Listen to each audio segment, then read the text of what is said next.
रहीम। मोहतरम साफ़ी हज़रात, अस्सलाम वालेकुम। आप तमाम साफ़ी हज़रात, print media, electronic media, photographer हज़रात का इंतहाई तेज़ी से शुक्रिया अदा करते हैं कि आप हज़रात ने हमेशा मुलज़्ज़मीन के मसाइल को हल करवाने में कलीदी किरदार अदा किया है, और हम उम्मीद रखते हैं कि आइंदा भी आप हज़रात मुलज़्ज़मीन के मसाइल को हल करवाने में अपना किरदार अदा करेंगे।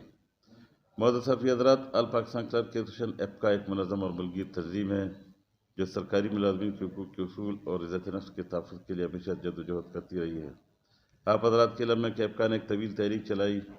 इसमें हमें काफ़ी मुश्किलात उस वक़्त भी पेश आईं। इस दौरान जेलों और अदालतों का भी सामना करना पड़ा, मगर ऐप्का ने अपने हुकूक़ के उसूल के लिए मुश्किलात बर्दाश्त किए, लेकिन रसूलों पर कभी सौदेबाजी नहीं की। हमारे कुछ मसाइल तो हल हुए, मगर कुछ हमारे ऐसे मसाइल थे जो कभी तक हल तलब है। ऐप्का की हमेशा ये कोशिश रही है कि अपने जायज़ मसाइल बातचीत के ज़रिए हल करे। इस सिलसिले में 9 मई 2018 को मुतालबात की हुकूमत को पेश किए गए, जिस पर साबका और मौजूदा वज़ीर आला बलूचिस्तान मीर अब्दुल कुद्दूस बेज़ंजो ने बाकायदा टेक्निकल मुलाज़मीन और दीगर के अपग्रेडेशन की मंजूरी दी, लेकिन वह मंजूर शुदा बाकी बादा टेक्निकल स्टाफ के अपग्रेडेशन अभी तक सरखाने की नज़र है।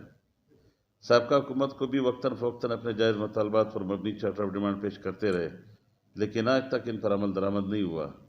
गुज़श्ता दिनों ऐप्का बलूचिस्तान का इजलास मुनक़्क़द हुआ, जिसमें आए रोज़ की महंगाई पर तशवीश का इज़हार किया गया, जिसकी वजह से छोटे मुलाज़मीन की ज़िंदगी जीरान बन के रह गई है। दवाइयों से लेकर खुर्दनोश की तमाम अशिया की कीमतें आसमान से बातें कर रही है।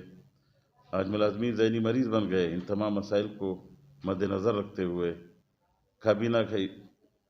काबीना इजलास की मंजूरी के बाद हमने वज़ीर आला बलूचिस्तान मोहतरम जनाब कुद्दूस बेज़ंजो साहब को एक तफसीली चार्टर ऑफ डिमांड मोरख़ा 8 फरवरी 2022 को पेश किया, और हमने वज़ीर आला बलूचिस्तान को एक तफसीली चार्टर ऑफ डिमांड पेश किया और मुलाज़मीन के मसाइल के हल के लिए उनको आगाह किया, और उनके साबका दौर में टेक्निकल स्टाफ के अपग्रेडेशन की मंजूरी के अहकामात का भी हवाला दिया, जिसकी तफसील दर्ज ज़ेल है। नंबर 1, डिस्पैरिटी रिडक्शन अलाउंस के मद में बलूचिस्तान के मुलाज़मीन की तनख्वाहों में 25% रनिंग बेसिक पे स्केल पर इजाफा, ये हमारा मुतालबा है।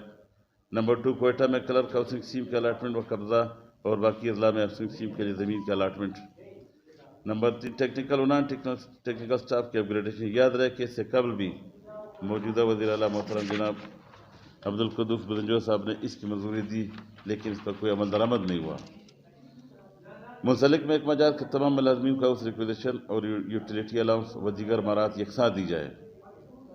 इसके अलावा हाउस रेंट जो कि 2008 की बेसिक पे दी जा रही है, जो कि नाकाफ़ी है और रिहायशी मकानात के किरायों में कई गुना इजाफा हो चुका है। लिहाजा हाउस रेंट अलाउंस को भी रिवाइज करते हुए KPK के तर्ज पे 2017 की बेसिक पे दिया जाए, और मेडिकल अलाउंस में भी इजाफा किया जाए। अजाफी तालीमी इंक्रीमेंट को दोबारा बहाल किया जाए, जो कि पहले मिलता रहे, बाद में गवर्नमेंट ने ख़त्म किया। 2014-15 में मुख्तलिफ असामियों को अपग्रेड किया, लेकिन ताहाल सर्विस रूल्स नहीं बनाए गए, जिसकी वजह से मुख्तलिफ महकमों में के मुलाज़मीन के प्रमोशन की केसेस इल्तवा में। ऐप्का बलूचिस्तान के मेंबरान को पिक एंड ड्रॉप के लिए फराहम करदा बसों की मरम्मत के लिए मुस्तकिल फंड्स और ड्राइवर और क्लीनर्स के असामियों की मंजूरी, और कोयटा समेत बाकी इजला के मुलाज़मीन के लिए मज़ीद बसों की फराहमी का यह हमारा मुतालबा है। डिवीजनल सतह पर रेवेन्यू डिपार्टमेंट के मुलाज़मीन की सैनिटरी डिवीजन सतह पर मुरतब किए जाए। लिहाजा मुलाज़मीन के प्रमोशन के इख्तियारात डिवीजन सतह पर कमिश्नर साहिबान को मुंतकिल किए जाए, ताकि मुलाज़मीन के मसाइल हल हो सके। और महकमा आज़ा में मुलाज़मीन के लिए असिस्टेंट कमिश्नर का कोटा मौजूद है, मगर अमल दरामद नहीं किया जा रहा। इस पर अमल दरामद के अहकाम जारी किया जाए। नंबर 10, मुलाज़मीन दुश्मन बीडा एक्ट 2011 फिलफोर खात्मा, इसका खात्मा किया जाए। मुलाज़मीन के service book fixation, retirement, GP fund वगैरह जैसे तमाम इख्तियारात की ज़िलाई सतह पर मुंतकिली की जाए। बकायाजात के लिए बेहद परेशानी का सामना ये शर्त ख़त्म की जाए, या कम अज़ कम 2014 की वजह से इनकी अदायगी के अहकाम जारी किया जाए। ये फना डिपार्टमेंट के मुलाज़मीन के एरियर का इशू है। नंबर 13, तालीमी एक्ट जो महकमा तालीम के ऊपर लागू किया गया है, इसमें क्लरिकल स्टाफ को भी शामिल करना समझ से बालातर है, क्योंकि क्लरिकल स्टाफ लाजमी सर्विसेज में नहीं आते। लिहाजा क्लरिकल स्टाफ को इस एक्ट से मुस्तस्ना करार दिया जाए। ऐप्का के सूबाई सेक्रेटरीट के लिए सेक्रेटरीट की बिल्डिंग में 3 कमरों पर 3 कमरे अलाट किए जाए। ऐप्का के अहदेदारों के तबादले के नोटिफिकेशन को दोबारा बहाली। ये एक नोटिफिकेशन था जो गवर्नमेंट ने हमारे साथ एक मुआहदा किया था कि हमारा कोई भी ज़िली अहदेदार अपने डिस्ट्रिक्ट से बाहर ट्रांसफ़र नहीं किया जाएगा।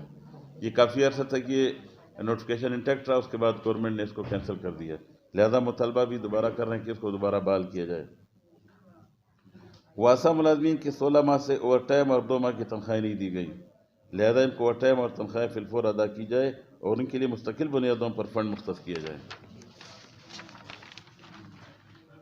معزز صحافی حضرات، اگر حکومت نے مرخہ 15 مارچ 2022 تک ہمارے مطالبات پر پیش رفت نہ کی تو مرخہ 17 مارچ 2022 کو پورے بلوچستان میں تمام ضلعی ہیڈ کوارٹر میں پریس کلب کے سامنے بھرپور احتجاجی مظاہرہ ہوگا اور روزانہ 11 بجے سے 1 بجے تک پورے بلوچستان کے تمام دفاتر میں قلم چھوڑ ہڑتال کیا جائے گا۔ اس کے باوجود بھی اگر ہٹ درمی قائم رہی تو 4 اپریل 2022 سے پورے بلوچستان کے تمام دفاتر میں 2 گھنٹے کے لیے علامتی ٹوکن احتجاج کیا جائے گا اور کوئی بھی سرکاری امور سر انجام نہیں دیا جائے گا۔